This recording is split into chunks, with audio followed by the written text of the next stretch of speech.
Welcome back to OTR. We're on the record this morning with the Speaker of the House, Ron Mariano. Mr. Speaker, the state is dipping into the rainy day fund this next fiscal year, because we're sort of uncertain about how much more federal money we're going to get. Are you committed to not raising taxes in any form for any groups? Well, right now, taxes are not on the table. We have no intention of raising taxes. I think we have to sort of figure out where we are in our budget, how much we are going to be short. I'm not optimistic that tax revenues are going to match, even with some surprisingly robust returns. I'm still afraid we're going to be a little short. But we do have to wait and see what the feds do.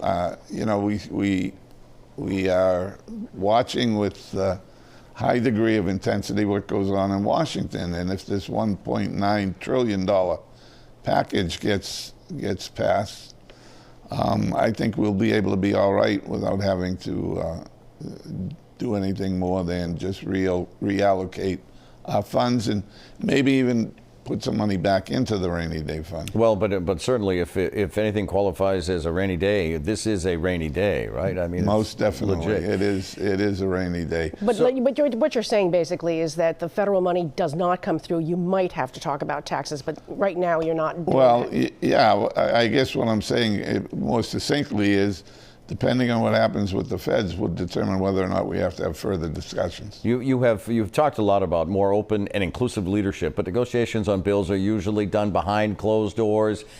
So shouldn't voters know how the sausage is made, and are you committed to opening those closed doors? Well, one of the reasons why the things are done in the behind closed doors is kind of a pejorative term, but why they're done personally is because this whole business is about relationships. It's about talking to people who you trust and testing positions for reactions.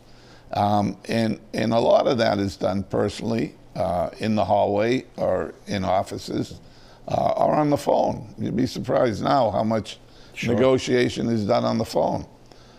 Because of the COVID.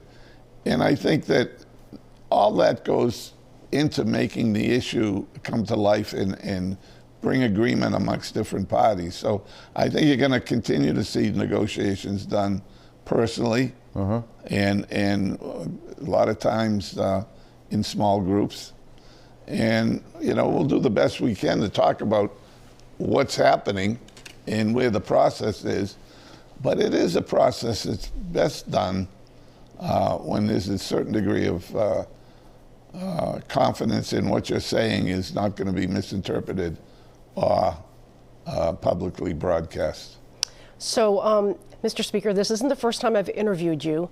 I think the first time was in 2007, and as you remember, you were then the chair of Financial Services. Oh boy, do I. Oh boy, do I. Here's a short clip of that. Oh no. Well, the committee I'm chairing is very active. It has a lot of financial bills, so people want access, and they think that, coming to fundraisers gives them access. And does it? Sometimes. But yet you're saying here that the reason why they give to you is because they think they'll be able to get access to you. That's their perception. So the mustache is gone, but do you still believe political contributions should give access to those who donate to you? Your campaign coffers now has almost $500,000. Well, as I said in the clip, Janet, it is a perception that money buys you access, and the one thing I want to stress is that every donation I've ever taken and every contribution I've accepted has been done legally within the bounds of the OCPF laws. I've paid scrupulous attention to those laws, and will continue to do that in my new position. Even more so now as my influence cuts across a lot of different subject areas. Tempted to grow the mustache back after you've seen it? I have to see that. I might want to go back. Our thanks again to the Speaker of the House, Ron Mariano. It's great to have you with us this morning, sir. The Sunday Roundtable is next. The Democrats get an official candidate for governor. So the question is Ben Downing ready for the spotlight? We'll talk about that straight ahead as OTR continues on this Valentine's Day.